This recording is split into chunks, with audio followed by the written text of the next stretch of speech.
this guy in as well.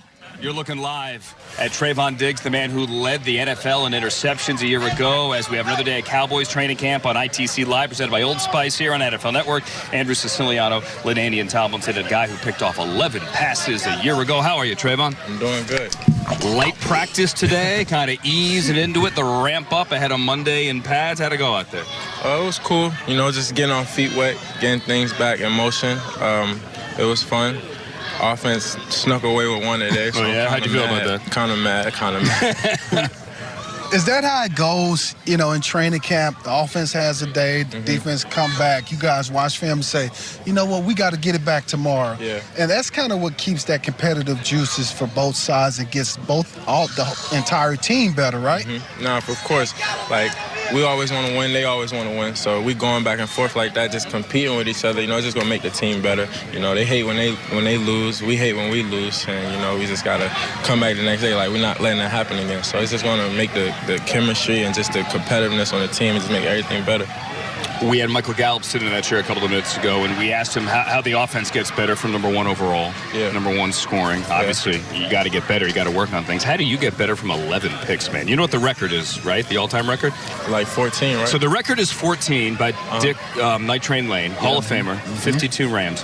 But he did 14 in 12 games, which is just bonkers. Yeah, that's okay. Yeah. Can you get 14? We got 18 games, right? Yeah, you got 14 interceptions. What? What the hell? Okay. It's like doable. this year doable? You want to call your shot? Diggs is talking about 14. I want to be better than last year. With that said, what are you working on? How can Trevon Diggs get better from last year? Because a lot of fans at home look at it, you know, and they see the highlight plays, the returns for touchdowns, interceptions, and they're thinking, man, where do you need to get better at? So tell us, how do you get better? It's a lot of room for improvement, you know. I'm still, you know, fully just learning the position. He's just learning the position and got 11?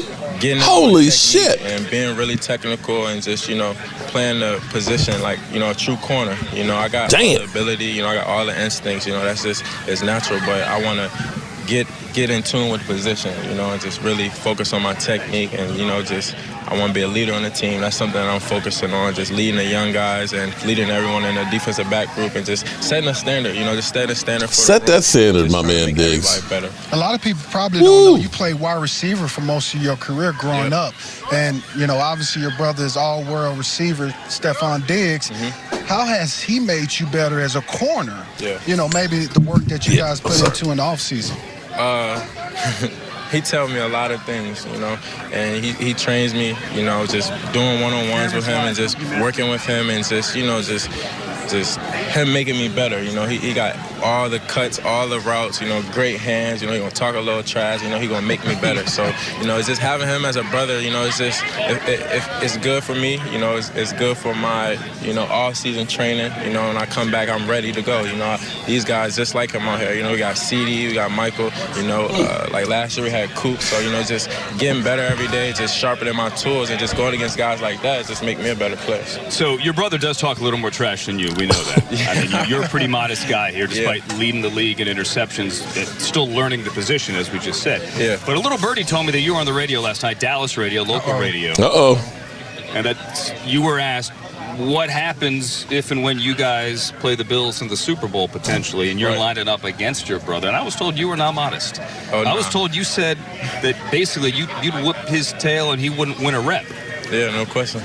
Well, that's a young brother, too. I got a young brother. That's a young brother. So let's say it again. Your brother, if you guys played in the Super Bowl, you said he wouldn't catch a pass on you. No. Oh, snap. Not one? And I love the confidence. And if Stefon was sitting here, he'll say, I will blow past him, I will score 3 touchdowns on him. That's that brotherly, competitive side that, you know, you guys both have. But also, that's what makes you great. That's what makes you want to continue to strive to be better. So with that being said, how good can this defense be as a whole? You guys got playmakers all over the field. How good can they be? How good can this defense be?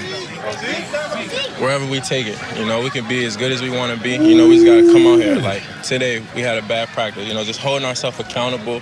You know, when things don't go good, just holding ourselves accountable because we know our standard. We know how we want to play. You know, fly around, turnovers, you know, tackling, just, you know, everyone flying to the ball. So we know our standard and we know what we got to do. So as long as we hold each other accountable and we're just continuing to get better every day, like this defense we got so much talent on this defense. Is that a quality of your defensive coordinator, Dan Quinn? Is that something he preached for with you guys every day? I feel like it's both because we know where he came from, you know, like when he was with the Seahawks, you know, like I love Richard Sherman. I like to watch Richard Sherman. You know, he had everything, you know, Bobby Wagner, that defense was crazy. So, you know, just knowing what he did with that defense, we got the same type of guys, we got the same type of players, and we could do the exact same thing as long as we, you know, really put our mind to it and really get it done. Like we really could get it done. We could be even better than them. So we just up to us, honestly. You guys got it done last year, forced the most turnovers. You had 11 of those picks. I got to say this, because this is a DB. He got the drip. This is DB style. Deion Sanders style. So what we got here, Trevon? What's the drip here? Oh, man. Colorful diamonds? I got colorful diamonds. You know, this is something my brother gave me. You know, we wear it all the time. You know, just keep him close to my heart. You know, somebody special to me. So, you know, we wear this just to show our, you know, brothership. You know, keep me a nice little shirt on. I got an Everson Wall shirt on. Oh, right on. Look at that. There you go. That's showing respect. I love it. Wear him every day. So I love it. You know, just, you know, I like to put this stuff on sometimes. You know, I like to put it on in practice, on the field and off the field. Look good, feel good. All right. Play good. There we go. Well, hello, good people. Mark Holmes here, of course, with my buddy Cowboy Jobu, as well as Joe Bear in the house. And as always, I want to say thank you all for watching, commenting, subscribing, and being part of the Jobu Sports Report. Without you guys, as well as you ladies, you know that this literally does not work. You know, I would do my mic check here, but I don't have Mike because Mike is going to have his birthday weekend with Damn Gina. But I do have my main man, my main buddy here, DMV. What's up, DMV? How you doing tonight? What's going on, man? We've been kind of on a marathon right now. This is like hour number 3, okay? But let me grab the mic mixer here. I mean the stream deck here. You can keep on going for me real quick. Yeah, we've been on a marathon for what he said for about 3 hours, but it hasn't felt like 3 hours though. Has it been 3 hours? Or something. Yeah, I got here around 6 o'clock. Okay, but I was cooking some chicken wings, so I tell you what, it feels like it's been 3 hours of chicken wings on my stomach there. You know what? I see Eastside Harold is, that's the happiest man in the chats right now because I was able to unblock him. And so you know how happy he is to be. It's amazing how people that tell me how much they hate me just are so happy to be able to come on the channel. What's up, Eastside? How you doing, man? Are you guys going for that #1 pick this year?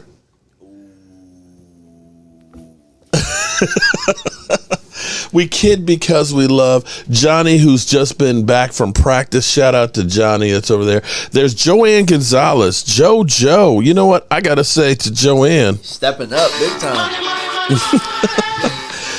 My man DMV is burning for you. Appreciate those two $20 super chats. I hope everybody went over to my man DMV's channel and subscribe. We're going to be doing a whole bunch of stuff here. We're going to be eating a lot of hot wings and stuff. We're going to be doing fantasy football together. In fact, we're going to have the Cone Boy here week #1, which is only, look at this, guys. Do you see this shit? Look at this. We are 40 days, 23 hours, 2 minutes, and 10 seconds away from kickoff of the season. 40 days. DMV, 40 days to the season. Let's get it. Next Thursday, we have the Hall of Fame game. You mean the Hall of Fame game that nobody cares about? Listen, at this point, you know, I'll take the dogs running around dragging a flat football, you know, right now. Because, you know, at this time of year, you just want some football. You just want anything, okay? Well, we got a bit of an omen last year in the Hall of Fame game when Michael Parsons ended up getting that fumble. Oh, yeah, he Got did. the fumble recovery. Oh, man, I can't believe, boy, this time that last year, I was getting ready to go to the Hall of Fame and stuff. Just Blaze, I'm glad you got the package stuff. We thought about delivering it directly. Michael's like, you don't just go to people's houses and make deliveries and stuff. But I was like, but that's Just down in the country Blaze. and stuff. But, I'm glad you got it. You got your football, you got the shot glass and everything else. We appreciate you. We appreciate you. Eastside is going upside down. Johnny Hurts is happy as can be. Dante Cole, shout out to Dante. Dante has been great. For Christmas, I got Google playing cards and I became a channel member, and I will be happy. All right, well, you know what, Dante, I tell you, email me, Dante, at CowboysMark94G. Just email me, buddy. Let me see if I can get that. Nope, that's the wrong one. But email me, CowboysMark94Gmail, buddy, so I want to talk to you. I want to talk to you, man. All right, so we've been discussing the Dallas Cowboys. We got Diggs talking about 14 interceptions. He's like, 11 was good last year, but I think I can do more. Is it even conceivable, DMV? Can we even dream about that, or is that just crazy? Last year when he said, I got my hands on a lot of footballs that I should have made plays on, we kind of downplayed it. Yeah. We downplayed that. He's like, I should have had maybe 5 or 6 more interceptions. And then he ended up getting more interceptions than the interception opportunities that he had last year, plus the interceptions he had the year before. So when he says 14, I really believe he believes that he can get 14. Now. Okay. Because you gotta believe somebody, think about this, right? When they tell you something and then they go out and actually outdo what they told you, at some point they have merit, right? Yeah, but come on. If he does start out and getting a few picks, teams are going to say, you know what, we got to go away from him. At some point, people are going to realize, don't go over there, and then it becomes that much harder. But here's what I will say, because when you think about the 11 interceptions, some of those years with Rod Marnelli, I don't know that we had 11 interceptions on the season for the team. But with what I believe, and everything looks good on paper. But I look at this from the standpoint of if a couple of things, shout out to Mark Hutton, and I see we have a new channel member, but I didn't see who that was. Whoever is the new channel member, go to the community tab, and in there's a post for members only, and it's the link to get you to our Thrive site. My wonderful bride, Tracy, ends up taking care of that. She will make sure that I get a foot put in my ass to make sure that you get your shot glass, or if you're a tailgate member, that you get your racks and the football and all that kind of stuff, because I want to make sure that we take care of you guys, because you guys go the extra bit. And for those who have been tailgate members for more than a year, before the season starts, you will get your gold Joe Barty. I'm going to get those things done. It's just not enough hours in the day for me. Ramalama, welcome back. Yes, Kayvon Frazier, we did talk about that in the second hour. Yeah, we talked about Kayvon Frazier. Black Simba has retired. DMV's frat brother has retired from football. Shout out to him. So going through, here's my thing. If D-Law, because people don't remember, D-Law missed about 8 games last year. He did.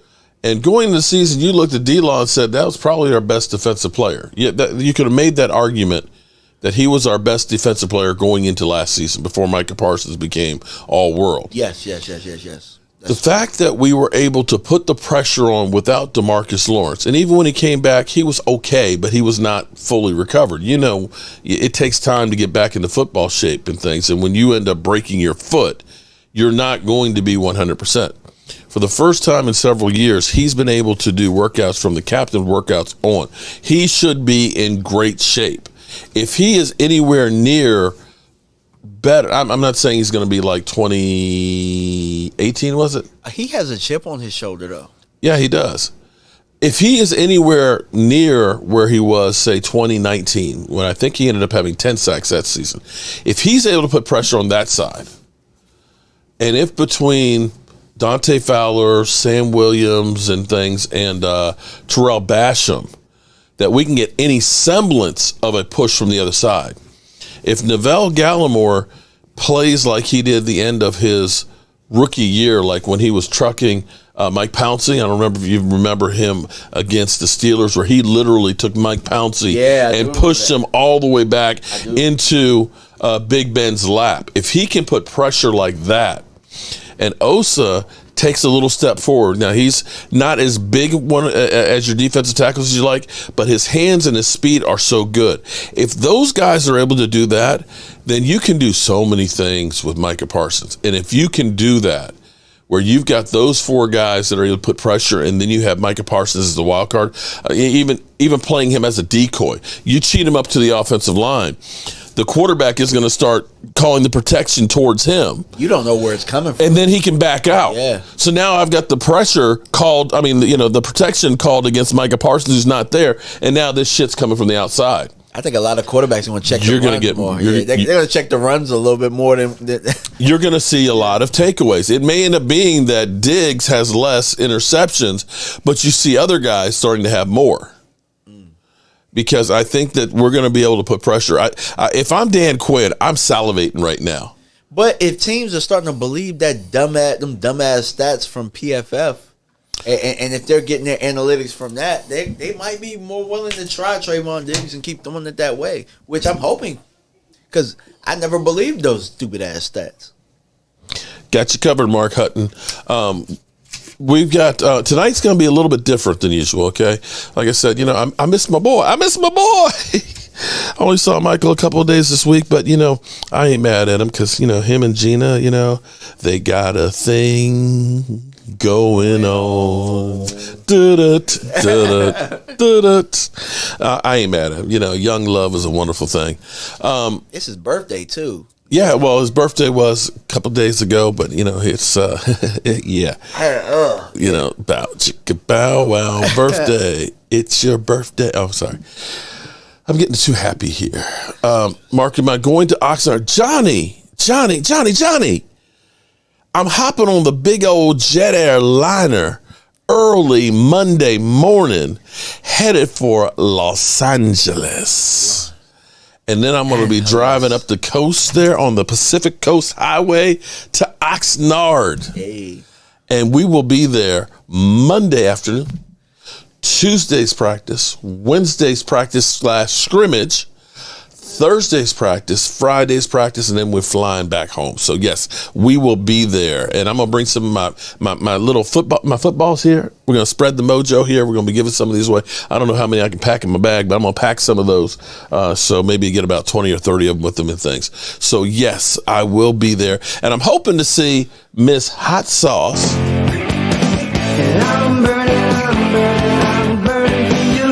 Because Miss Lola, now Lola said she was going on the weekends, but I don't. Are you going to be able to do like a meetup at a bar or something like that, Lola? Let me know. Miss Hot Sauce. Yeah, Miss Hot Sauce. And I know Law Nation, it was funny because I was driving home yesterday. Law calls me and I said, hey, Law, what's up, my brother from another mother? He said, hey, man. He said, I've got Brad here. I said, okay. Who's Brad?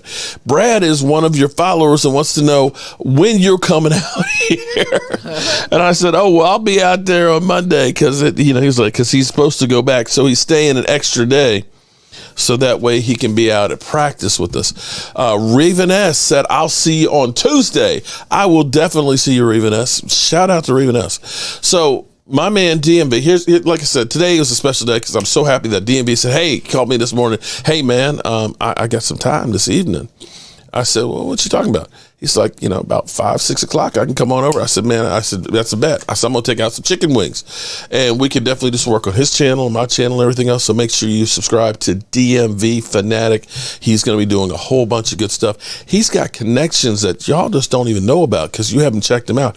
You check it out. You'll find out because later on tonight, 10 o'clock, he is going to be live. Go ahead, tell him about it, DMV. Yeah, I got Kyle Yeomans from the Dallas Cowboys staff getting on the channel for the 10 o'clock show, and we'll be able to pick his brain about what's going on in training camp. I love that, man. See, look at that. See, nobody wants to interact with the old guy. They're afraid that the oldism is going to, follow them. They're going to want to start taking naps and everything else, and they're going to start getting cranky. But see, he's got all the young guys out there and all the contacts and stuff. So be sure to stay here. As at 10 o'clock, what we're going to do is it's going to be on his channel, but I'm going to actually have the feed for the stream up on here, so that way we can get it both ways, because we want to spread this out here. We want to spread the word about my man DMV, up and coming YouTuber, and we want to make sure that we guys show him the love. You'll probably see him. You probably won't see him until Monday. Who are we talking? Probably won't see who until me. Well, it'll be Monday afternoon, somewhere in Oxnard. I'll probably do a meetup or a live stream and stuff to say, I finally made it here in one piece, okay? Marley Greens, what's up? Marley Greens, the artwork. Wait a minute. Is it Marley? Yeah, Marley. What's funny is I told you I was going to send you the artwork. Actually, I've actually made it, and it's being varnished and stuff, so it's going to be out before I leave. And I think Marley had the picture of his beautiful daughter and himself. They're smiling. Oh, it looks good. It looks really good. So I'll have that out for you before I leave Monday. What's up, G? Sugar Daddy Williams. Eagle fans are the definition of can't fix stupid. Well, let's leave those sleeping dogs lying. All right, so DMV. What's going on? What is the biggest battle that you want to see in training camp? Now, we heard before earlier that going in the season that the hard part is we have 90 guys there, and we've got to know a lot of these guys. Okay? But the reality is we can't keep all the receivers that we have. Facts. Okay? And we had heard Angel 59, shout out to you for the super chat, that Vasher and Semi were basically maybe fighting it out for that one spot. Okay. Yep. Do you have a preference? Joanne Gonzalez got you on it too. Whoever makes plays. No, I do have a preference. I think that they're for red zone purposes, and from what I've seen from TJ Vasher, if he could win that spot, I would definitely love for him to win that spot, because he offers something that we don't have on this roster already, which is you can't teach 6'6". The way he elevated on that. Now, again, it's just one play in practice, so let's not get bent out of shape. It's kind of like, I remember John Druitt, our punter, was, he could punt like 65 yards in practice. Well, that was nobody was rushing at you or anything else, and the shit wasn't live. I never saw him punt over 48 in the game. But seeing him being able to elevate the way he did, that was freaking insane. Yeah. To get that ball and high point it and take it in with one hand. I personally like having guys bring the ball down with two hands, but as long as you come down with the ball, I'm happy about that. Facts. You're absolutely right about that. But and the fact that it was in the red zone, which is one of the Achilles heels for our Cowboys, is actually sometimes in the red zone. Yeah. That's where, I hate to look backwards with Jason Garrett, but, I looked at Rico Gavers. I hate to keep going back to Rico's. It's one of those what ifs. They screwed him up by saying, put on weight, we need you to block. I would have just looked at Rico because he could jump, because he was a basketball player. He was kind of like a tall gazelle. Yeah. I would have used him and said, look, your job, listen, I need you to understand one thing. Corner of the end zone, you're going to be right there, and it's going to be a jump ball for you. Yep. And he was like 6'6", 6'7", and just say, DB, stop him. Good luck with that. Splash Buddha, what's up? Thank you for the super chat. So I'm going to be interested to see how Semi does coming back, because when they kind of talked about him, maybe playing some tight end, a hybrid tight end wide receiver role, to me that was, we're trying to find a place for you because you're really on the outside looking in. Yeah, and quite frankly, my thing is, if they're trying to put you in a position that you've never played, well, that was pre-draft, and then they got Jake Ferguson, and all that shit is out the window now. Yeah. So it was more so about them not knowing what they were going to do. Now nobody's talking about that tight end shit. Nobody's talking about that him being. Oh no, not at all. But that's the other one I'm interested in. And so far, again, it's only 3 days in practice. But if Jake Ferguson can be that really blocking tight end and can catch the ball some, oh my God, that would open up so many doors. Again, I believe the Cowboys have to get back to balance this year. We can't look at this and say we're going to have games where we're only rushing 50 yards. The Cowboys, when they can run over 100 yards, they're like 90% wins. True. And, the running game will open up so much. And if Jake Ferguson can be a threat to block as well as to catch the ball when needed, all of a sudden 12 personnel is my bread and butter. Yeah, no doubt. My bread and butter, because that will help out the running game tremendously. And if we can get the running game going, then play action is all over the table. You go ahead and fake the dive to Zeke Elliott, bootleg Dak Prescott, get him one-on-one with a cornerback and a wide receiver, have to make him make a choice. Do I come up and stop Dak, or do I stay with my man? It doesn't matter, because you're going to lose either way. And that's about moving the chains, and that's what the Cowboys offense needs. I'm not ready to buy the doom and gloom that the Cowboys are going to take a step back. Yes, we lost players, but everybody lost some players. The Rams lost Von Miller. They lost Odell Beckham, and other guys. So I'm not going to say that we don't have a chance. For the Rams, nobody's repeated since the 2004 season. So do we think that they're going to be the first team to do it? With Matthew Stafford, Mr. Pick Six himself? Heck, from what they were just showing on NFL Network, this is the first time that he's got an opportunity to throw to his receivers. I don't know if it's because he's been hurt. They've taken it easy with him. They've taken it easy with him, yeah. Has he been hurt, or is it just a rest type of thing? I'm not sure, because that was the first I had heard about that was today, and I don't know if there was some mild injury or something like that, or, and here's the thing, when you are playing in the Super Bowl, you got to understand, you're putting more games on there. A team that's like the Giants or Washington that's lost, you're getting an extra 5 weeks of time to recover. And the off seasons are so short that when you play in the Super Bowl, you've got less time to get your shit together and be able to play. Because here it is, February. You're playing now the middle of February for the Super Bowl. Off-season workouts start in March. So you really don't have an off-season. True. Yeah, you're absolutely right. So, and things have changed for their team a little bit. Who were they able to pick? They picked up Allen Robinson, right? Yeah, and they got Bobby Wagner. I would imagine not necessarily Bobby Wagner as much, but with Allen Robinson, him being so much of a different receiver than what they're used to, that the rapport with Matt Stafford would be important. But then again, he didn't need much time to get on the same page with Cooper Kupp. Mm-hmm. True.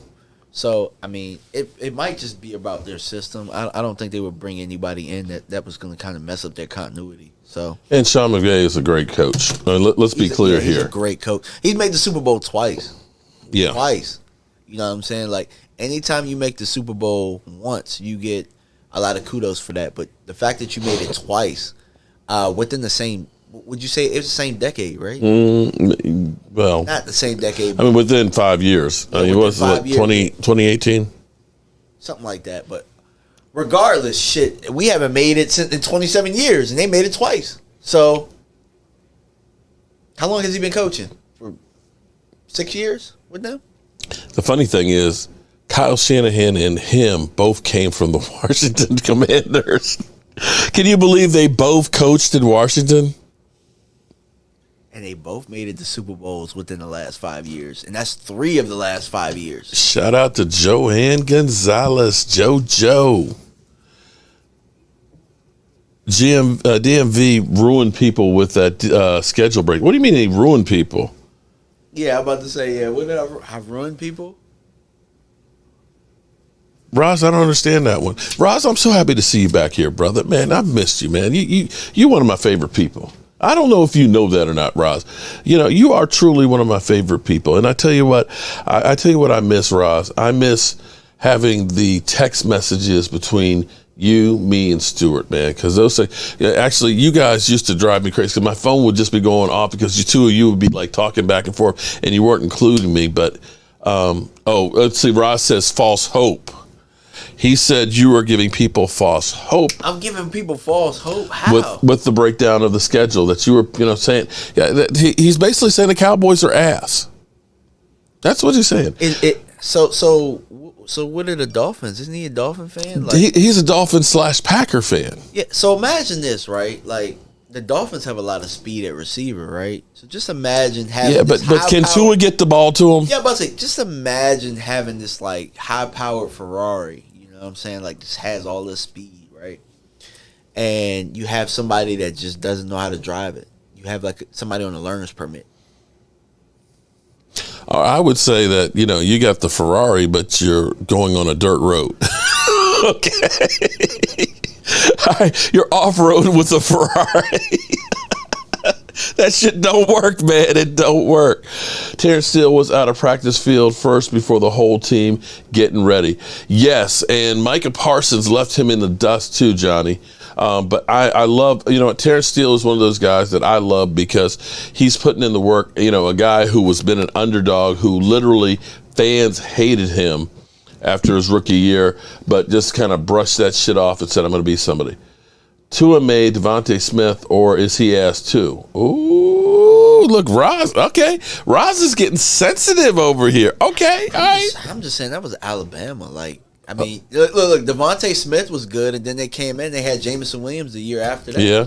I'm just saying, Alabama has receivers. So, Roz, you have no worries about Tua and in the offense there? Okay. I say Alabama. I mean, look, Tyreek Hill doesn't seem to have any problem with them. I mean, he basically, saying he's better than Aaron Rodgers. Glimmerman says defense pick up our scrubs. It's kind of true. Okay. Kind of true. I'm just saying, Brother Roz. Sugar Daddy, Brother Roz, Tua made the bench for him mostly. Damn. Yo, anytime. Ooh. I mean, just think about this. Like, a lot of people think that Ryan Fitzpatrick was done wrong for Tua. That speaks a lot. Ryan Fitzpatrick was done wrong in Washington, man. You know what? This is what's crazy. Is Ryan Fitzpatrick was on so many bad teams and never had a scratch. He couldn't get out of game one with Washington. Washington fans think that Carson, after trashing Carson Wentz for years, now think that Carson Wentz is going to be the answer. You really think Carson Wentz is going to be able to make it out of Washington alive? Hell no. This is like the, in The Lion King when they had the elephant graveyard? Like, this is the quarterback graveyard. Mark Hutton, thoughts on Van Der Esch? Well, the fact that we haven't been hearing that much about Van Der Esch is actually a good thing. That he's not making bad plays and that he's not getting under the first aid tent. Okay, so Van Der Esch, I'm okay with. Van Der Esch actually played well the second half of the season. He got better. I think still Van Der Esch was still recovering from a lot of his injuries because when you looked at him the year before, it looked like he was tentative when he was tackling. As a rookie, you saw him selling out. He was truly using the flipper and his shoulder and getting his head across the body. After he hurt that neck, you didn't see him using his neck and his head to get across the body. And see, this goes back to where I still am mystified of the lack of practicing that the NFL players do, because technique is everything. Now, Mike McCarthy had his 6 things that he was talking about that they're focusing on, like pre-snap, winning in pre-snap, basically fundamentals in tackling, pursuit angles and stuff. The thing that I didn't see on there that kind of made me concerned was penalties. But the thing that the difference between the Cowboys defense between 2020 and 2021, I'm going to tell you the biggest thing was actually fundamentals. And maybe you'll disagree with me, but between pursuit angles and actually tackling technique was so much better, because they had plays that should have been, 7, 8, 9 yard gains, but because guys were taking such bad pursuit angles or losing the carrier, our safety, Xavier Woods would lose the ball carrier every time. He would literally be running down the field, and here's Antonio Gibson running behind him like he's a lead blocker. It's like, dude. Hell, didn't we burn Xavier Woods when we played him or something? Well, I think he gave up like a bad play in the playoffs, I thought. Touchdown. But be that as it may, you think about how he played as a safety, it's like, what happened to you having the head on the swivel and always keeping everything in front of you? He played so poorly. Well, that was the 30%. The 30% is what the 30% he left out there is what, keeping on the head on the swivel, I guess. Well, okay, I'll give you the perfect example of the perfect play that proves all it wrong. If you go back and watch when the Browns destroyed us and Odell Beckham Jr.'s run on the reverse, there was so many poor pursuit angles and tackling. That should have been about a 5 or 6 yard gain. Yeah. But from, what's his name? Defensive end. He hadn't played for 4 years. Alden Smith. From Alden Smith having a poor, he crashed too hard inside. Odell was able to get outside. And then you're literally seeing two of our tacklers just run out of bounds right in front of him and don't even see him. And of course, Xavier, Softwood is sitting here lead blocking all the way down the field and missing him and stuff. And even Van Der Esch is taking the banana route as a pursuit angle. And I'm just looking at this and I am literally disgusted. I'm like, this is shit you teach in Little League, okay? How are you guys? It's not that the Browns were having a great play as much as we just sucked it up. Did you call him Xavier Softwood? Yes. Limp Woods or Softwood? Softwood. Okay. I'm sorry. If he ever sees me, he'd come up and just smack the hell out of me. Yeah, it's a Softwood motherfucker. I got your Softwood. Oh, I'm sorry. It's the hot wings, the 3 or 4 shots, and the hard Mike's lemonade to wash it all down, man. But just looking. Here's the thing. Just looking at the team difference from 20 to 21, that was the biggest reason why that defense was so much better. It wasn't necessarily that we had super outstanding players, but we had guys that were playing like a team. Yeah. Yeah. You know what I mean? The biggest thing, team. And see, that's the thing that people, and going through Mike McCarthy's list of there on all these things, the thing you have to understand is you can have 10 guys do the right thing, and if one guy screws up, play's gone. One guy gets a penalty, all the work the other 10 guys did is gone to shit. Yeah. Because one guy screwed it up. Mm-hmm. That was Connor Williams with 13, 14 penalties. That was, Badish with 9 penalties. That was Lyle Collins with 9. You can't have these kind of mistakes and think that you can overcome, because the difference between winning and losing, like DMV, it's about this much. Yeah. It's literally, you can almost go through even blowouts, 4 plays that make the difference of winning and losing. Mm-hmm. That if this play, and this one didn't happen, we win the game. And you got to be on the right side of those calls. Nice language. Oh, I'm sorry, Corey. Sometimes, hey, look, I'm not going to blame it on the alcohol, but damn it, I've been drinking. Okay? Damn it, I've been drinking. I've been drinking. We not in the club getting tipsy. We in the man cave getting a little tipsy here because football is back. We're only 40 days from the season kickoff. We are 6 days from the first preseason game. Can't we be? I'm 3 days from now. I'll be in Oxnard. Can't I have a little something to drink and have some fun? You know what else, Corey? Damn it! This won't be the last of drinking. No. Listen, we've had like 3 Mike's lemonade and we've had like 5 shots of rum. Okay, Nick. Has it been that many shots? It's been it's a good bit of that bottle gone, or maybe it's 4 shots. Yeah, because we took a shot for Dak's birthday. We took a shot for Justin's birthday. Yeah, and then we just took a shot. We just took a shot. Just take a shot.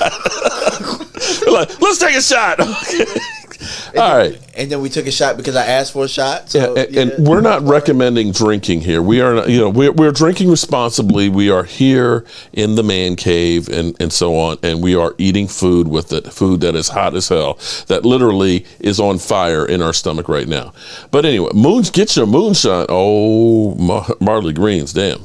Somebody about to send you some moonshine. Kevin Joseph over Anthony Brown. Well, I tell you what. You know what? That was you didn't get a chance to ask me that question. That's it. That battle. Yeah, that's the battle. That's the battle of camp, in my opinion.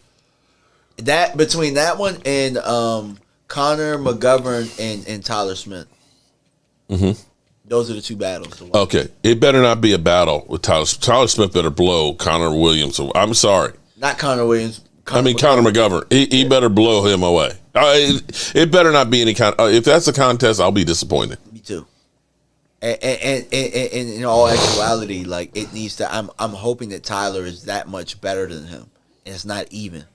But if it's even, I guess he has the upper. He has the upper hand because it's been this will be his third year. So wow, Michael says, mark it down. Tampa Bay will not be making the playoffs this season. I can see that. Well, here's the thing, and I haven't done this in a couple of years, but interesting thing, if you take the numbers of teams that go to the Super Bowl and equate what they do 2 and 3 years later, I want to say that usually within 3 years of being in the Super Bowl, on average, the teams are about 4 games less than when they won it. Okay, so, you think about when the Eagles, or no, I'll tell you what, think about when Carolina went to the Super Bowl, how they went downhill so quick. Think about Atlanta after they went to the Super Bowl. They went down real quick. Think about the Eagles. The Eagles weren't as good as they were that year. And you can go through, and even New England after the last one they won, of course, they got rid of Tom Brady. That kind of expedited it. But generally speaking, 2 and 3 years after the Super Bowls, the teams are getting older. A lot of the players have gotten paid or have gone elsewhere. The coaching gets to be a little stale. So you can kind of look and say that actually would be the thing for not only Tampa Bay, you could almost say for Kansas City too. Yeah, definitely. Joanne Gonzalez. Woo, love the super chat there. Thank you, JoJo. Eagles are a losing franchise. Dream about that. Woo, they are bitch slapping at the Eagles right now. Eagles are a winning franchise. And what? Okay. There's a study on that. Basic management issues. Also, the damn Patriots stuck around so long. Yeah, again, you're right. Yeah, Ross, do you have to be freaking Rain Man and have all the statistics and numbers? It's YouTube, man. Come on, man. Just buy into the company line. Just say, yeah, okay, that makes sense. Okay, but come on. The Chiefs aren't going anywhere. Well, the thing with the Chiefs is now all of a sudden they've got to go through the gauntlet. With their division, there are no easy games in there. I mean, you can look and say, if you're the Green Bay Packers, hey, we got the Detroit Lions twice, we got the Bears twice, we've got, Minnesota, although they did lose to Minnesota last year. If you're Kansas City, you're looking at now Denver and Russell Wilson twice. You're looking at the Chargers with Justin Herbert, twice. And then you're looking at, probably the easiest would be the Raiders with Derek Carr. You don't have any weeks off on there. True. Yeah, true. I mean, that's a tough division. That's gonna be that's gonna be real tough. It's definitely the deepest quarterback division. And this. I had some debates about it with people, and we were trying to figure out who's going to finish what in that division. And well, they're going to beat each other up. I feel like the Raiders are going to be a lot better than what people think. Well, it could be, but here's the thing: they're going to be beating each other up. That you may not have the bye come out of that division. Yeah, you might get, but you might also get 3 playoff teams out of that division. You might, but yeah.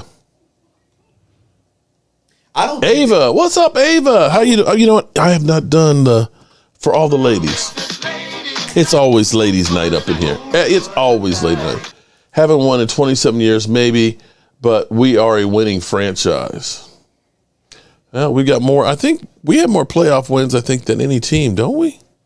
Or is it New England has one more than us? Probably New England. I would imagine. I think it's only it's like one game that separates us. I know we have. Here's the thing: we have not won a lot lately, but how come you guys haven't caught up? True. Seriously, Eagles, you got one. How many years did it take you to finally get one? Marley Green says 37 TDs, 10 interceptions, 4,456 yards. But who's being exact? The Raiders not to be that and easy. He missed one game too, by the way. He missed a game. That happened in 16. Oh man, look, Eastside is definitely back. Who's getting money? I'm looking for a sugar mama. Yeah, we know you's a broke ass Eastside, but we still love you. I'm concerned Zeke's future as a Cowboy. Well, right now, let's worry about just this season. Gina Thorne, what's up, Gina? And Gina, I haven't heard from Gina in a long time. How you doing, Gina? Okay, we have plenty of time to catch up. Okay. Filthy. Yeah, okay, Filthy.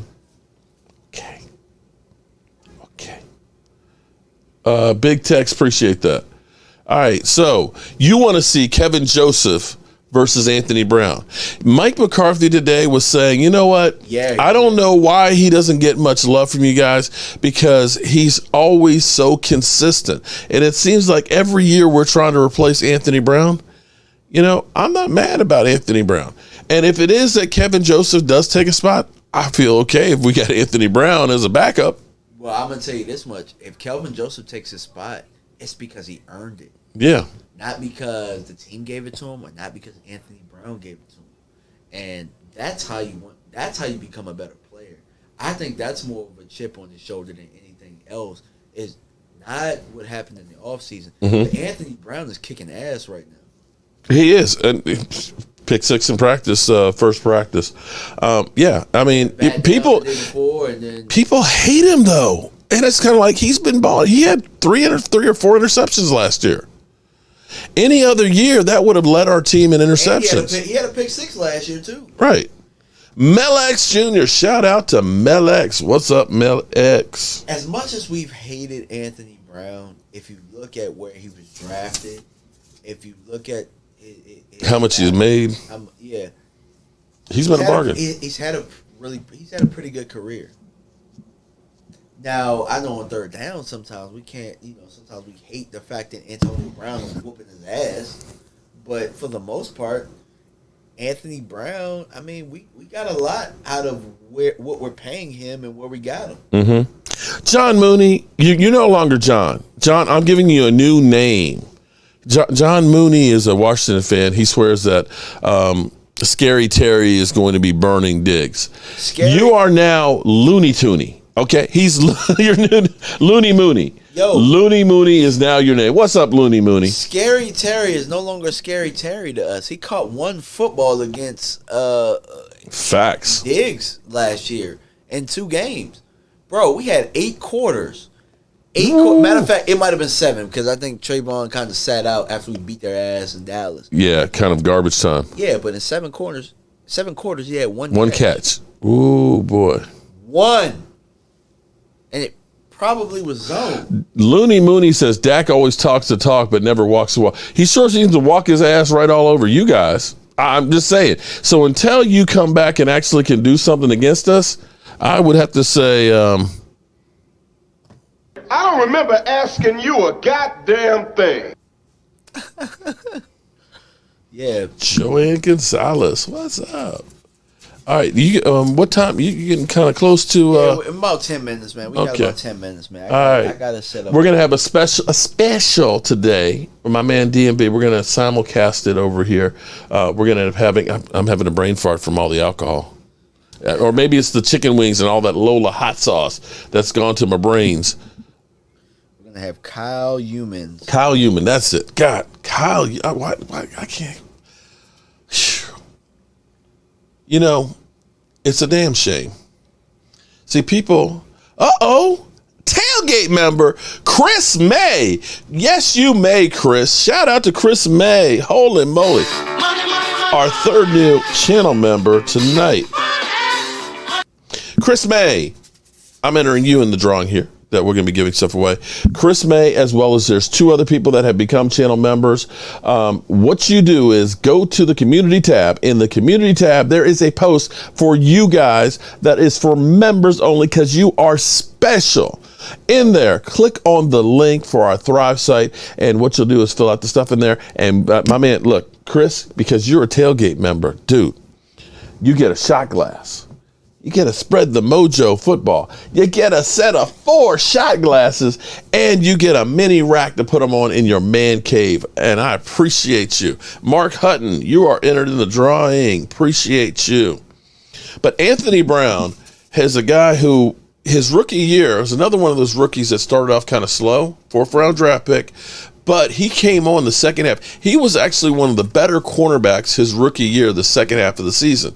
And he's had kind of an up and down career with us, but last year was a really, really good year. Now, again, like you said, if Kevin Joseph takes the spot, then that means Kevin Joseph is truly balling. You know, Boss Man Fat is bossing, you know, my man right on off the field, and I'm okay with that. I'm okay if that happens, because then I look at it and say, for once we have a secondary that we have some depth. You know, I look at right now with safety, you know, Marquez Bell, you know, right now he's looking pretty good, but if it was any other year, he might have had an opportunity to start. But right now, Hooker is looking good. Jaron Kearse is looking incredible. All of a sudden, we got like depth at safety. Last year, we were looking at it and saying we got one good safety in Donovan. We didn't even talk about Donovan Wilson anymore. What about the kid we got from South Carolina? Is it Mukamu or something? Yeah. Like that? Remember him? Right. I mean, some good quality safeties are gonna get cut. Right, which is crazy because last year we're like, let's trade for Jamal Adams. Jamal Adams is hurt again. You know, and he can only do one thing. Right, in the box safety. Probably all our safeties combined aren't anywhere close to what Jamal Adams is making. Yeah, so I'm cool with how it played out, but then again, it goes to coaching. Coaching freaking matters. Okay, John. Okay, Looney Mooney, the old ball coach with the chuck and duck. Maybe it could be, but either way, they got him killed. The Washington Commanders kill quarterbacks, okay? Sorry, I don't have the Washington history down pat. All I can tell you is in recent history, the Washington Commanders suck ass. How about that? They suck ass, and I can guarantee you I'm not wrong on that one, okay? Okay. Brother Roz, Cowboys hooker. Everybody's a freaking comedian these days. Everybody's a comedian. I'm going to tell you what, I'm going to take a quick bathroom break. Okay. About 5 minutes. Well, you know, I did that. Yeah, I know. I did that while the screen was playing. Okay, so, you know, we've been married. Just about, maybe that's what we should actually, before the season starts, we should do a 24-hour stream. A 24-hour stream? A lock-in? I thought they only did that in churches.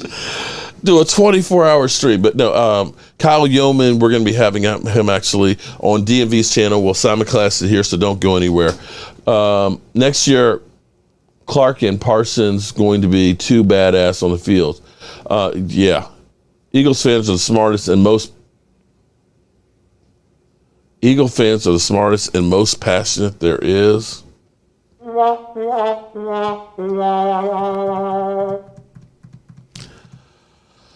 Okay. Eastside, why should they change? See, Eastside, we have fun in here.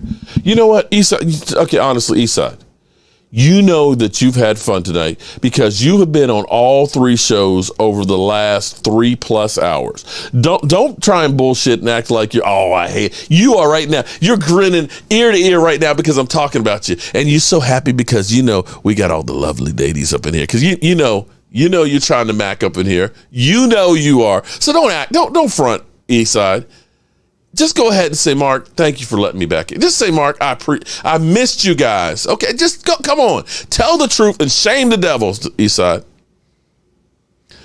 Oh, Lola, that's why they eat horse shit, right? Oh boy, Eastside. Well, you know what? I can block you again, Eastside. Would you like me to block you again? Come on, Eastside. Don't block me. Come on, Eastside.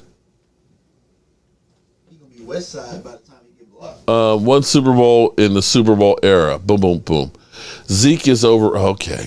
All right, John.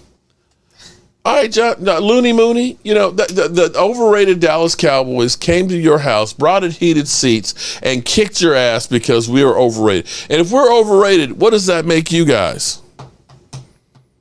What does that make you guys? If the Cowboys are overrated, what the hell does that make you guys? That's all I want to know. You got to send me the link on that too. I sent it to your email, Cowboys. Okay, let me pull that up. Bear with this, guys. We're making a little transition here. And I need to go ahead and move to... Okay, so I'm cutting your mic from over here. Okay. All right, guys, bear with us for a second here. We're going to be getting Kyle Yeoman on, and I will be... let me see. My mic sounds nice. Do you have somebody named Madman who comes in your comments sometimes? Madman? Always has something to say, like, oh, Kyle doesn't know football, bad guess. Like, bro, you have all this stuff to say. Like, how about you just come out with content? Okay, I don't know. I get so many crazy ones. It's just crazy. Okay, I think I need to...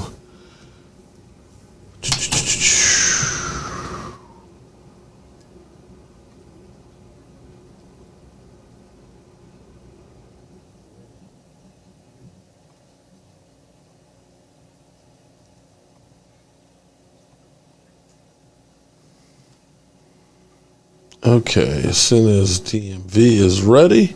All right, so don't y'all go anywhere because I'm just going to change my seat. Joanne Gonzalez, shout out to JoJo again. Did you hit the $1 billion lottery or something there, Joanne? Joanne is definitely one of my favorites. Okay. She's big time supporter. All right, so I think, okay, I'm going to switch seats here, y'all. You should watch Damone Clark highlights. Okay. Boom.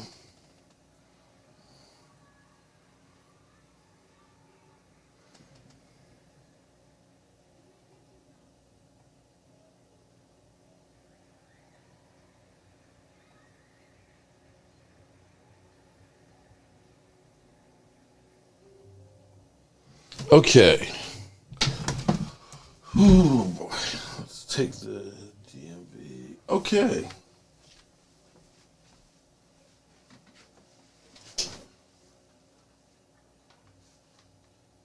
Okay. Okay, let's see. Mark will be landing on... Yeah, I'll be in on Monday. Hopefully I got the sound right.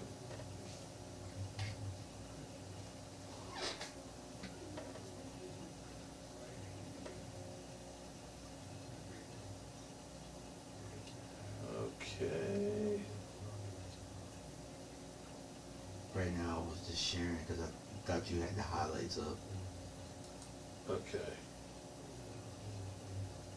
All right, so I can take you off of that screen. Okay, good people. All right, I'm ready whenever you are. Okay. Let's see. All right, can you guys hear me? Yes. Okay, let me know if there's an echo on my show. See something. For the people in the comments, let me know if there's an echo.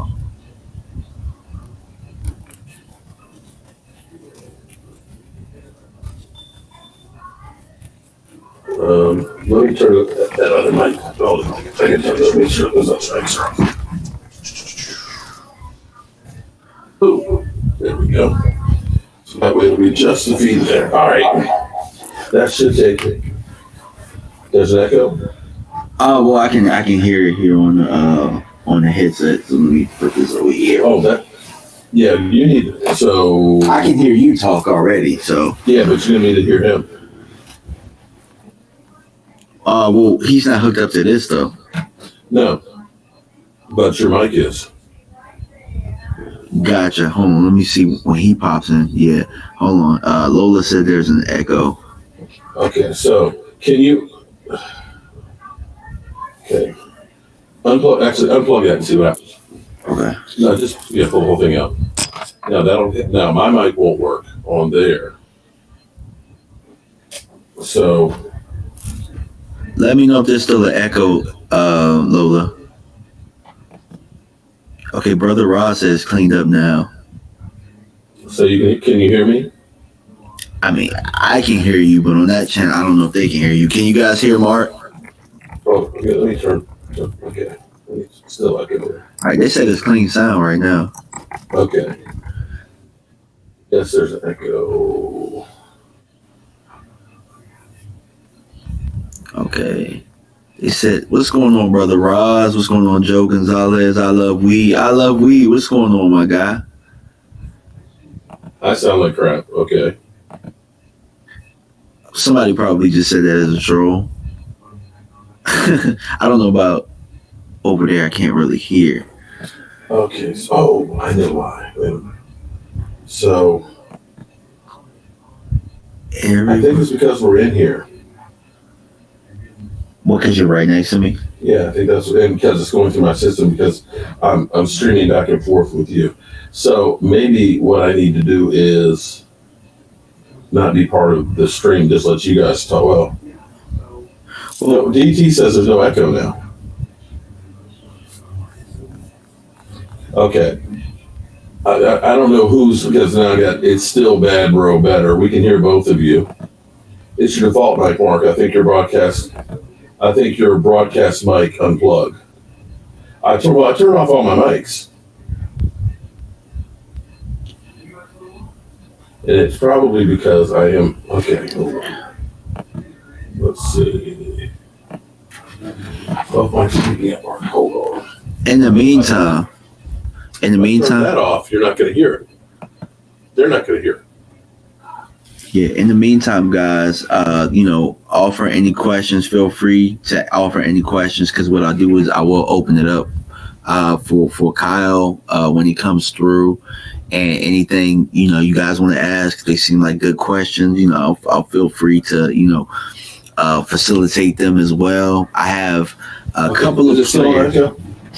That I don't know. Let me check. You will be sued. And don't listen to these people. That just sounds stupid. We sued for what? How's the rehab going? Hey, DMV. Okay, is it? Well, I'm not. I've got all my mics cut off, and actually, but see, you're not going to hear anything because I don't have the stream on. It has to be. That has to be it. Okay. Somebody said you sound good.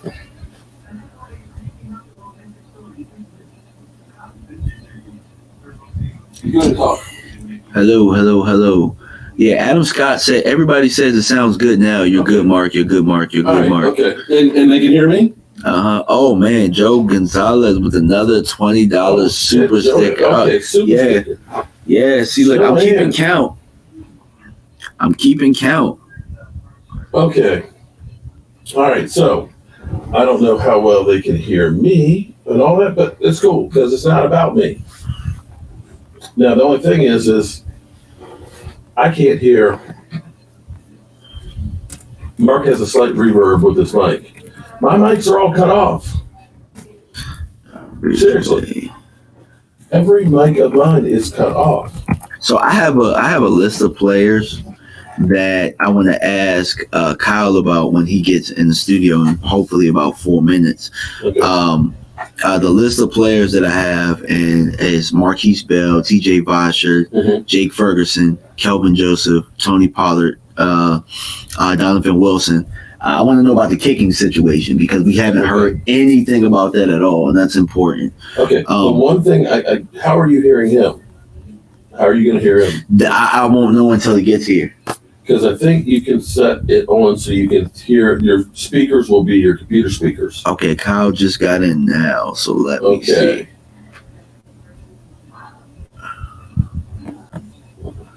What's going on, my guy? How you doing? What's up, y'all? Can you hear me? Oh, yeah. We can hear you perfectly fine. Appreciate you, man. Yeah, thank you for stopping by, man. How do you feel, man? How's the energy out in camp, man? It's compared to last year, it's a little bit different. I felt like last year there was kind of a new hope. There was kind of a there was kind of an electricity to it. I feel like this year there's a little bit more skepticism, but there's also like more intent with it. Like it's very interesting kind of to see the balance between the two. Just, I mean, these are the only 2 times I've gone to Oxnard because my first camp was 2020 when we were at the Star and we were doing it all virtual and stuff. So this is only my second time. So I've got a direct comparison between last year and this year, and I feel like that's kind of what it feels like. Yeah, I was going to ask you about that. But before I do that, man, I wanted to introduce you to my guy, Mark Holmes. And Mark Holmes is we consider him, between him and John Shango, the godfathers of this cowboy YouTube movement, man. So everybody that you might know, Law Nation, Voch Lombardi, everybody, yeah. I mean, they've been on this couch that I'm at right now. What he's saying is he's an old fart. hey, there's veterans and then there's goats, and it sounds like you're a goat. Like that's what it sounds like to me. Yeah, definitely. He's definitely a goat, and he'll be out there next week too. So you guys should link up.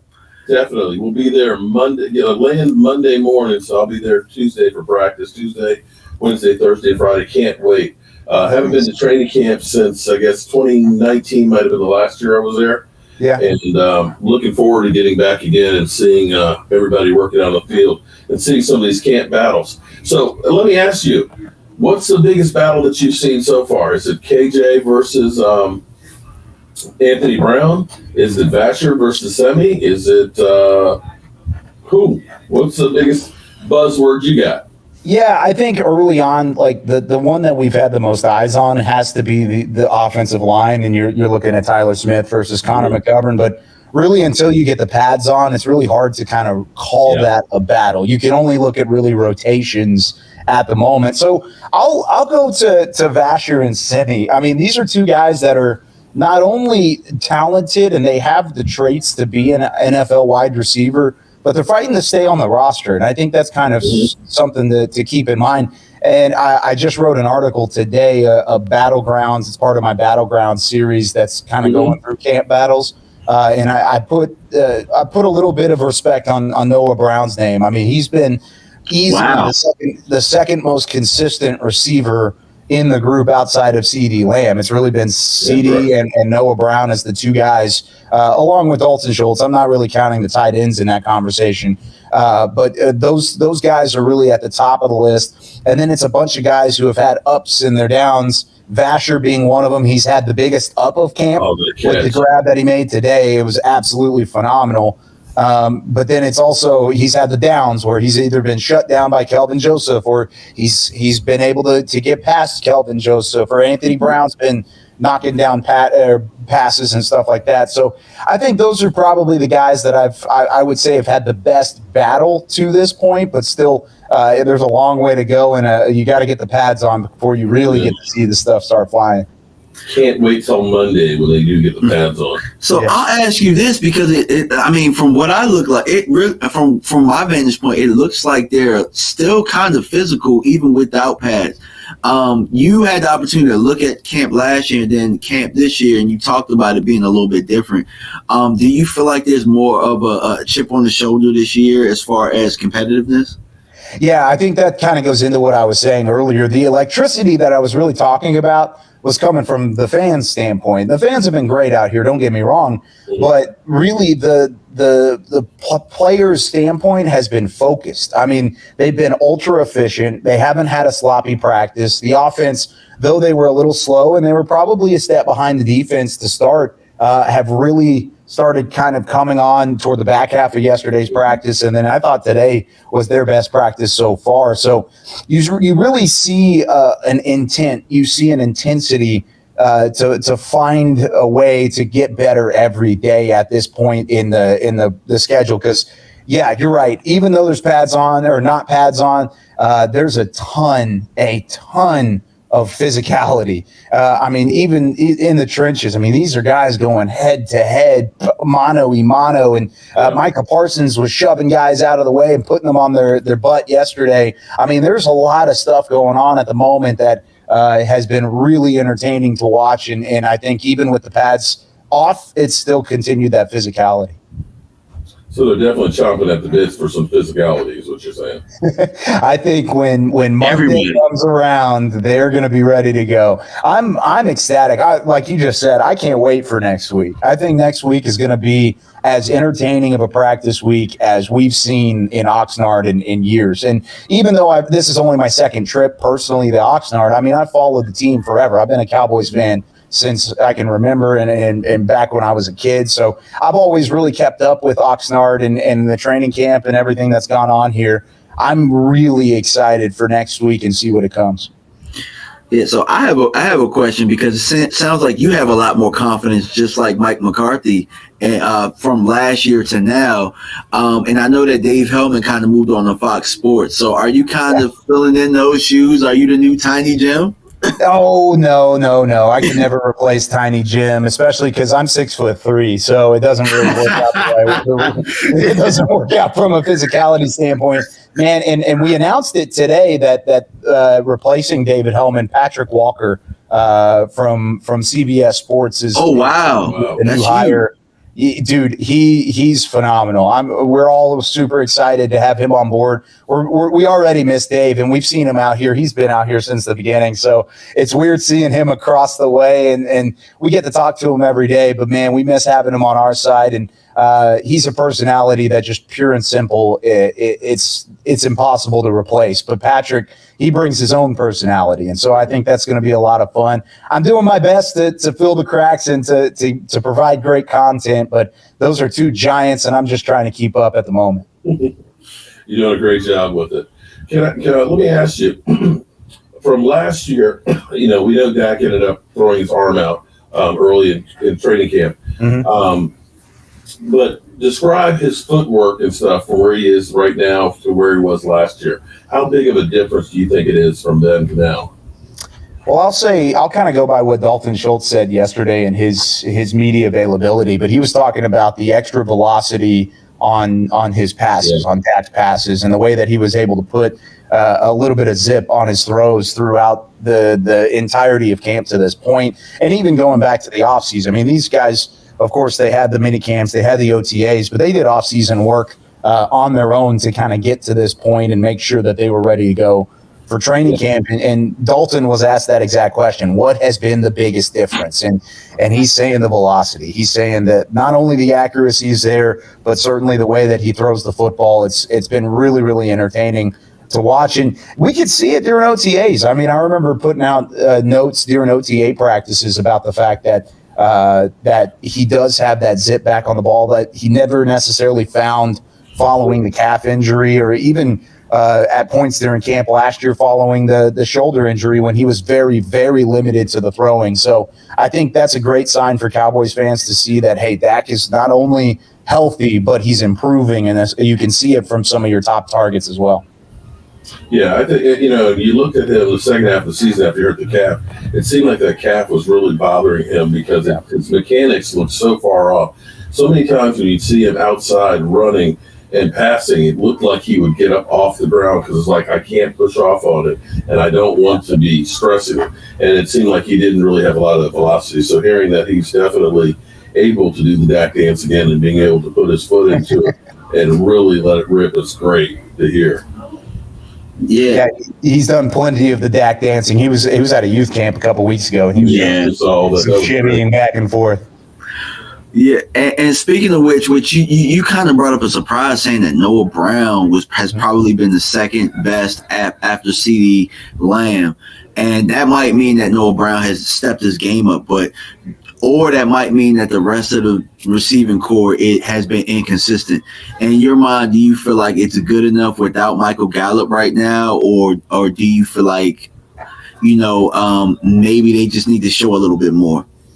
I think it might be a little bit of both. It's really too early to tell. I mean, this is the third practice of the summer, of training camp. So, I mean, there's a little bit of a ways to go until I can really give you a complete answer on that. But I was more of giving credit to Noah Brown because Jalen Tolbert's a rookie. He's in 3 practices into his NFL career, at least full-blown practices into his career. You look at James Washington. He's been a little bit banged up throughout the offseason, and even in the first practice here, he didn't necessarily come out 100% healthy, but he's been able to stay on the field and provide some meaningful snaps. I just think Noah Brown at the moment shows the consistency. He hasn't necessarily shown the flash of a CeeDee Lamb, or maybe even compared to the catch that we've seen from TJ Vasher a couple hours ago. But I would say that Brown's just been consistent. He's found separation.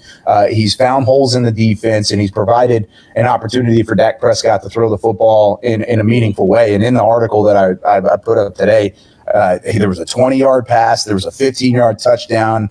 And then there was another one that was off a tip pass where he was going up against Trevon Diggs, and he adjusted to the ball, made the grab, and even would have had a little bit of a yards after the catch to follow as well. So there's a little bit more to Noah Brown stepping up his game rather than the rest of the receivers not stepping up theirs. Gotcha. Okay. DT wants to know who the young lady you're working with is. What was that? Somebody said who the new young lady you're working with. It's Britt Johnson is her name. She was hired at the beginning of last season. She's actually coming from California. She went to Fresno State, lived in LA. She's been a great addition to the team. She does a ton of the interview work and the hosting at the same time, hosts a couple shows throughout the offseason. So yeah, absolutely look at her stuff on YouTube, and then of course follow her. I think she is I Am Britt Johnson on Twitter as well. All right. Yeah.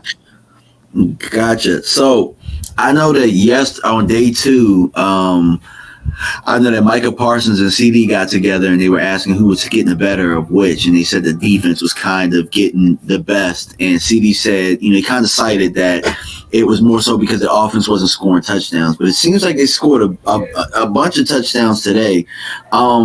Has the early success of the defense really been because the defense has been that good, or is it just that the offense just it's just a little bit out of sync right now, and they're going to pick it up, and you can see it coming? I think it's a little bit of both. It's funny because I was the one that actually asked that question, and I was kind of expecting a little bit of trash talk back and forth between the two. And the fact that Michael was like, yeah, man, like we've been great. And I think he kind of picked up what I was trying to get there. And then CD was totally truthful. He was like, yeah, man, we're just not there yet. I think that the offense, it always seems this way whenever you get into training camp, because there's an install process. There's the playbook you've got to learn. There's kind of a rhythm you have to get into from an offensive standpoint before they really catch up to the defense. But you also got to remember, I mean, this defense is returning the majority of the key players that they had last year. Yes. Really, outside of Randy Gregory, you have most of, if not all of the guys who made a significant impact on your defense back from 2021. And so even then you have Sam Williams and Dante Fowler Jr., who you're really excited about and are really chomping at the bits to watch whenever they get into padded work next week. So I think it's the offense, just a natural progression of getting through the early days of camp, but also you look at the defense and what they bring back. It's not really a surprise that they've looked so dominant through these first couple practices. You got anything, Mark? Yeah. Well, what excites you the most? What battle excites you most, or who are you most looking forward to taking a big step this year?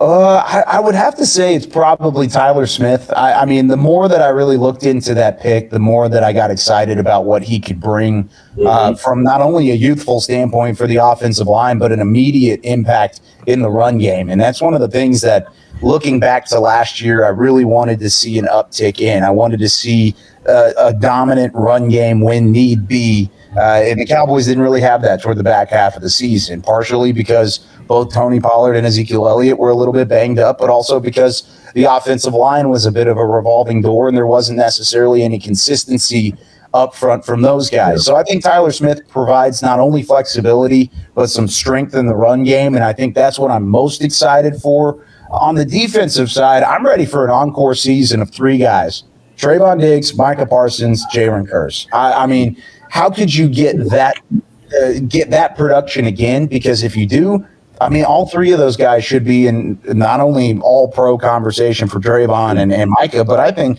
Jalen Kearse needs to be in a Pro Bowl conversation as well, and he wasn't necessarily last year. If he does it again, has a repeat season, he could certainly see that as well.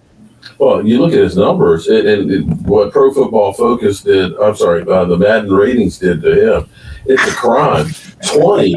His numbers were as good as Buda Baker's. Yep. His numbers were consistent with the guys in the top 6. And I'm just looking at that, and it's like you're just not getting any kind of respect whatsoever. Well, that was a travesty. Well, I want to ask you about the Cowboys around the building as far as the staffers and stuff. Do they really take PFF and all of that stuff like serious or Madden ratings? Like, I mean, not necessarily. I mean, I will say you use it to supplement your opinion on guys. You don't use it as the concrete 100% what you should go by. It's not a bad thing to look at Pro Football Focus because they keep some snap counts. They look at positions. They look at the percentages. Like those types of things are great.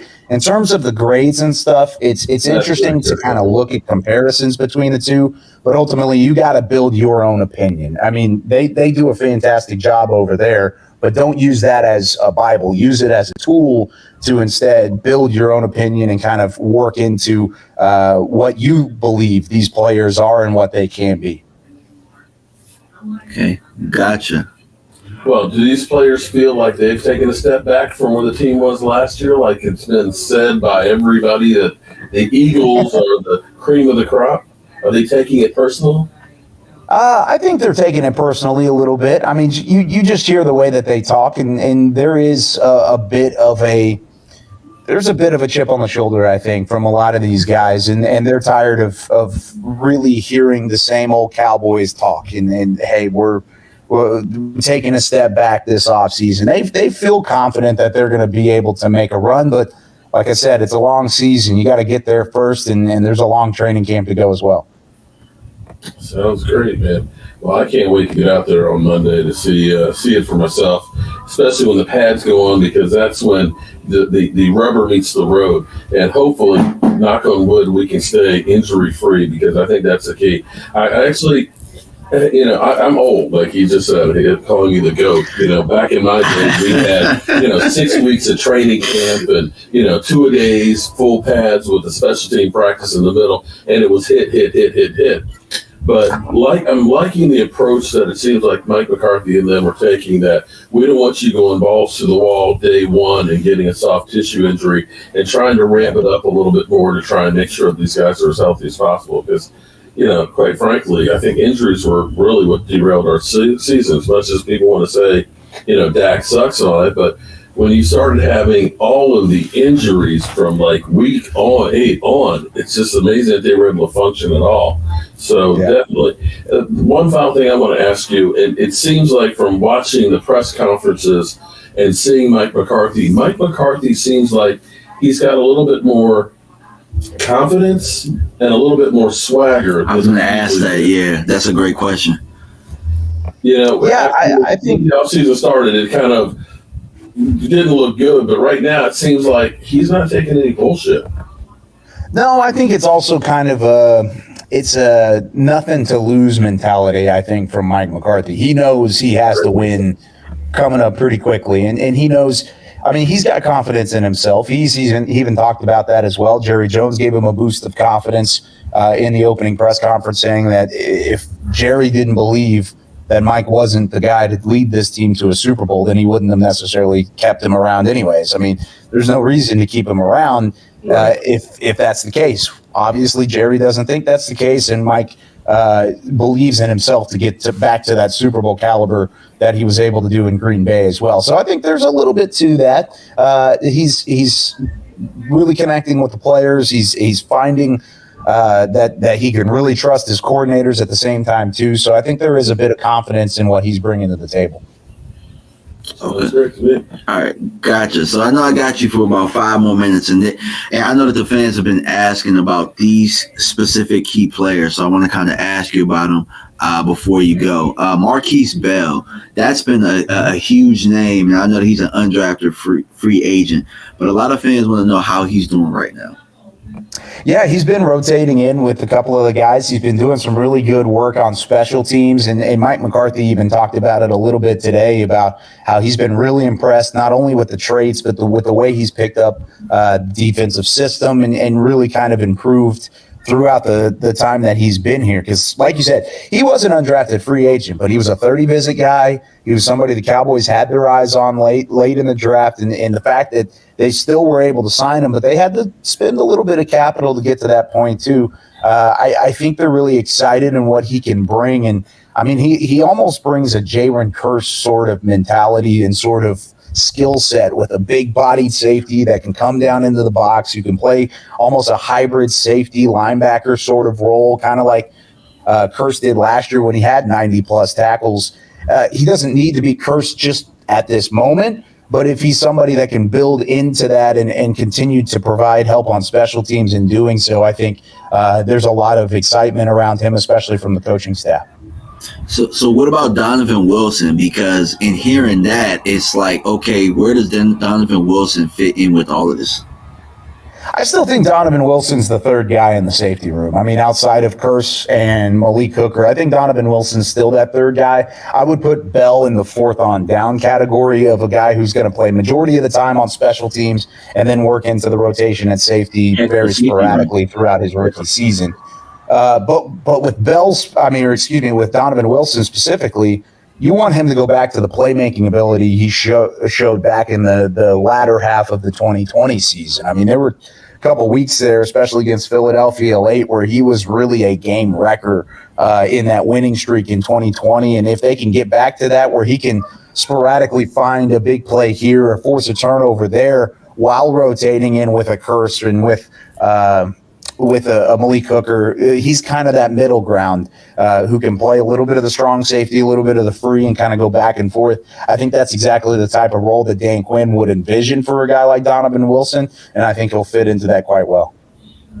Okay, Jake Ferguson. I saw my guy get a jump ball today at some point. Yeah. I forget who threw the pass. I think it might have been Cooper Rush. But Jake Ferguson, how has he looked so far? I know the pads haven't been out there, but, he's able to catch passes. Is he able to, does he look like he's kind of lost, or does he look like he kind of fits in?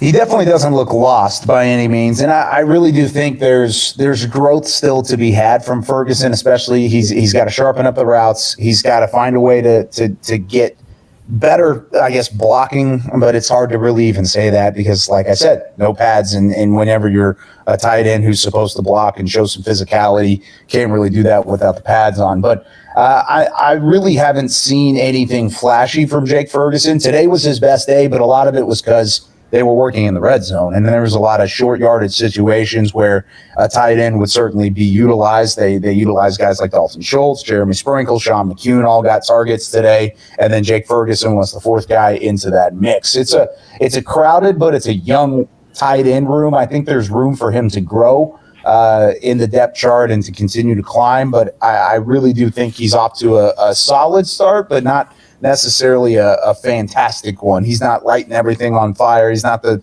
second coming of Jason Witten quite yet, everybody. I mean, he's got to find a way to get his footing underneath him, and especially when the pads come on, I want to see his physicality and how he can block. That's one of my biggest concerns with him moving into the year. Gotcha. And I got about two more. So a fan asked me about Dante Fowler, how he's looking right now. I haven't really gotten a chance to look a ton at the edge rushers. I've mostly been focusing on corners, safeties, a little bit of the secondary, and then, of course, wide receivers and quarterbacks at the moment. And the reason being is because I know when Monday comes around, I'm not going to take my eyes off the trenches. I'm really not.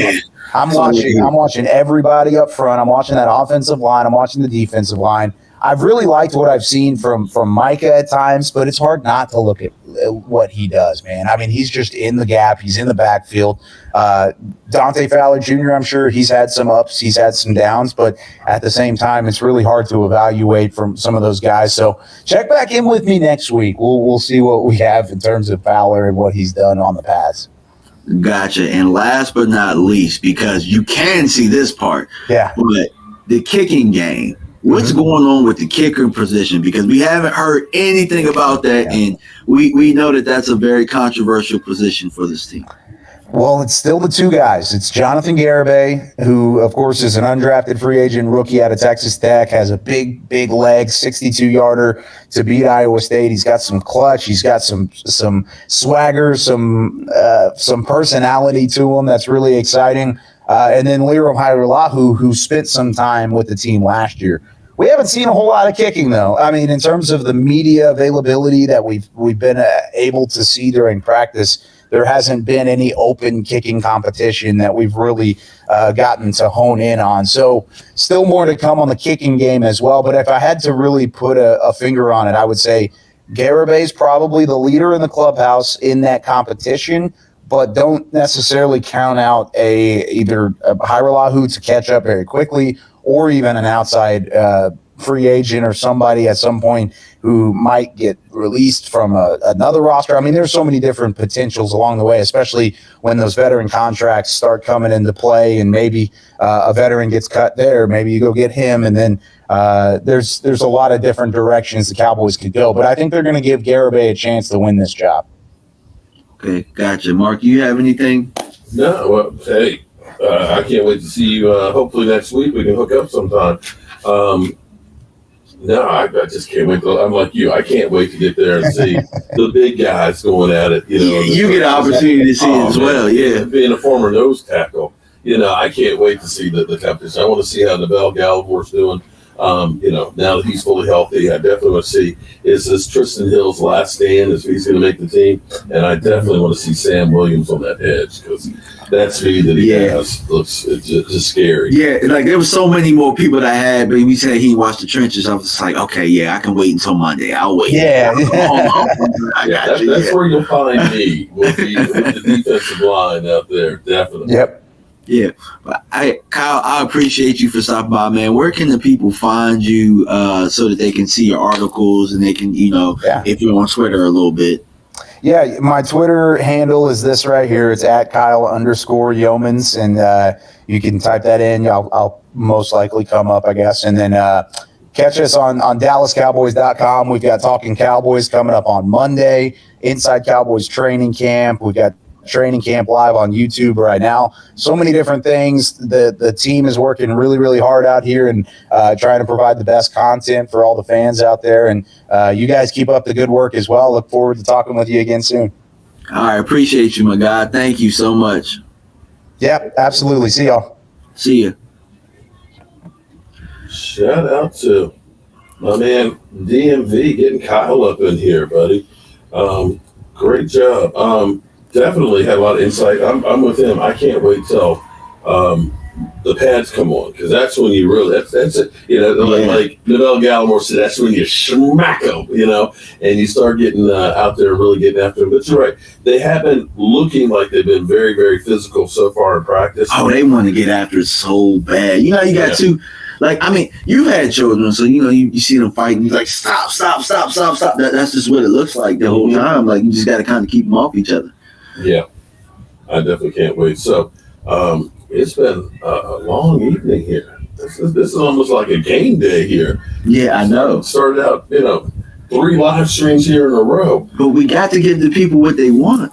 Well, is this what they want? Because it seems like... Are you not entertained? It seems like the Eagle fans, they're just here to go ahead and stir some shit up and all that. Well, let's stir some shit up then. What they want. Like, I mean, they haven't beat us in 3 games. I mean, what they want. I tell you what I actually like because, the Cowboys, I hate to say it, but whenever we're expected to do something, we always fall on our face. We're not expected to do shit. Right. And he's saying, you think some of these guys have a chip on their shoulder. I like that. Yeah, me too. I want them to be pissed off and taking it out on the competition. Yeah. I want when they play the Eagles that they do 51-3. You mean like how they get on that Monday night when the Eagles were supposed to whoop us then? Do you remember? They were supposed to whoop us. Shout out to Ava. Ava says that was a great interview. That was good. That was great. So shout out again. See, this is what you get. You guys don't understand this. This is what you get when you go to my man DMV's channel. DMV's got the hookups.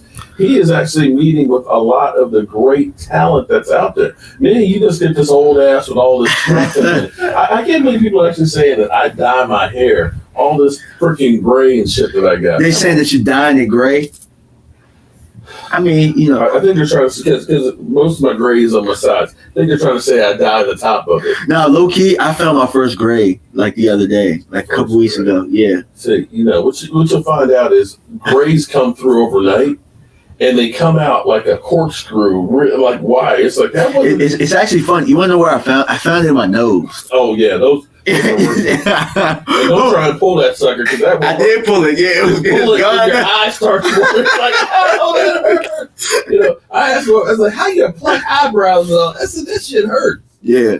Oh man, Michael, you're very, very welcome. This was definitely my pleasure. This gets me hyped up for getting out of here on Monday and getting to Oxnard.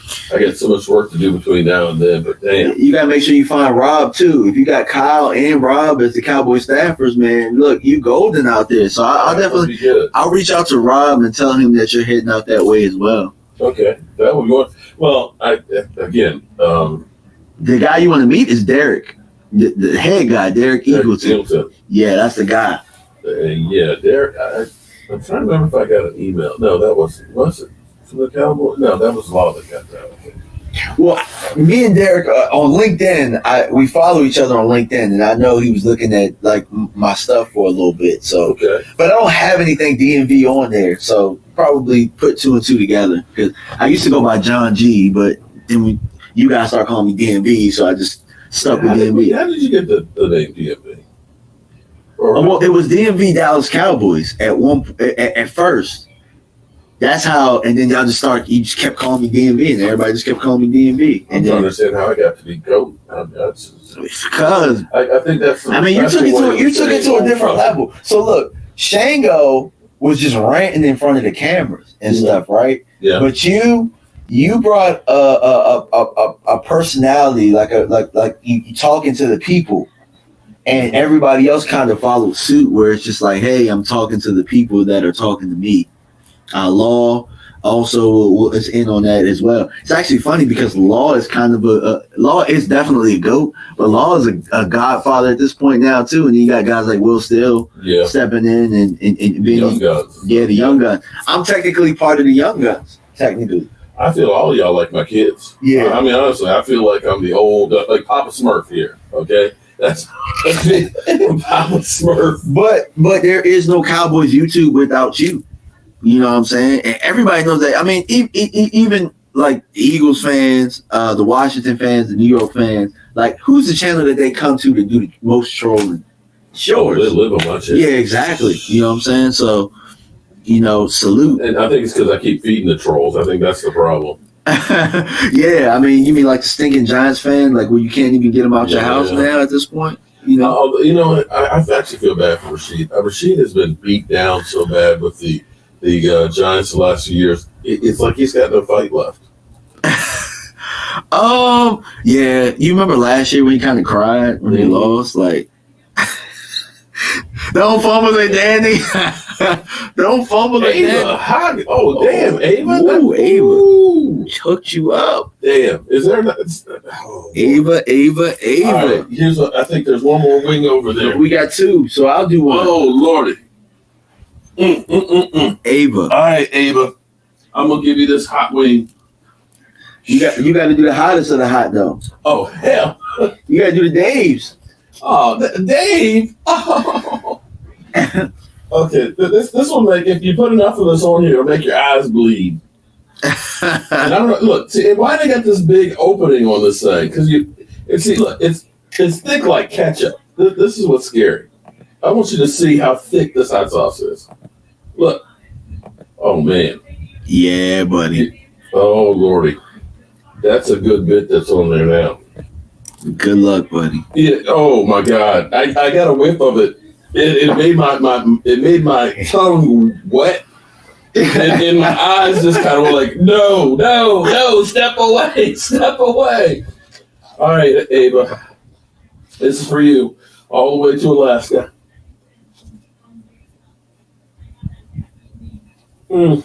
Yeah, I got some on here, man. Ava, the things we do for Avas. A is for Ava. Oh, well. Yeah, I got some on there.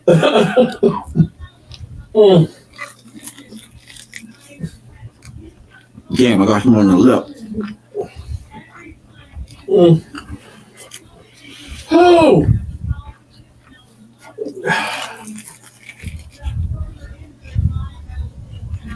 Oh, damn.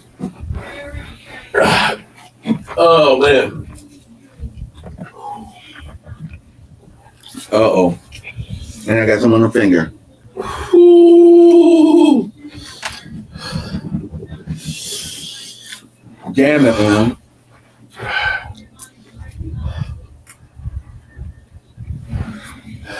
I feel that on the way down. Oh! Thanks, Ava. I appreciate that.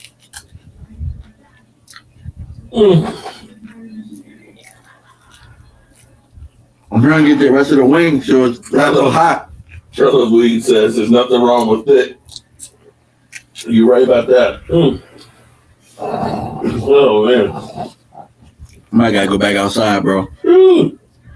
Yeah, I only I have left is a bottle of water here, and I'm not trying to take any water with it. Woo! Yeah, man, I gotta go back outside. You need something? Hook a brother up with the Woo! All right, you good people.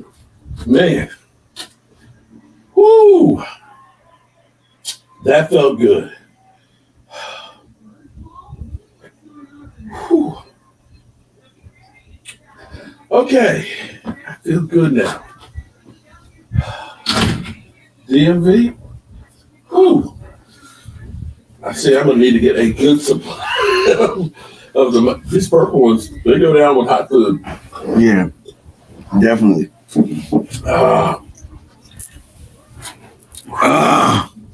Okay. Whew. Are we ready to end this thing for the night? Yeah, man. We're definitely gonna end it for the night. Appreciate everybody for stopping by. Make sure you like, subscribe, hit that bell each time I come out with content. Mark, where can the people find you?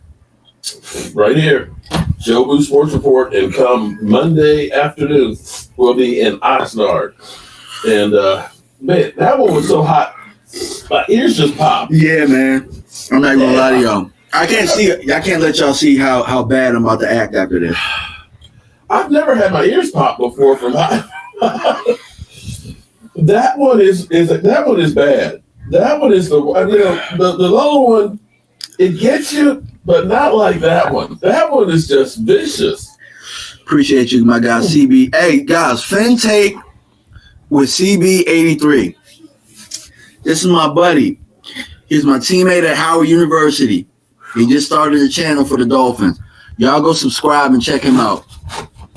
Whew. And with that being said, I appreciate you good people. I don't know if it'll actually work because I've got all the mics unplugged, but we're going to try and turn off the lights. Let's see, are we? Okay, actually we're not. But you know what?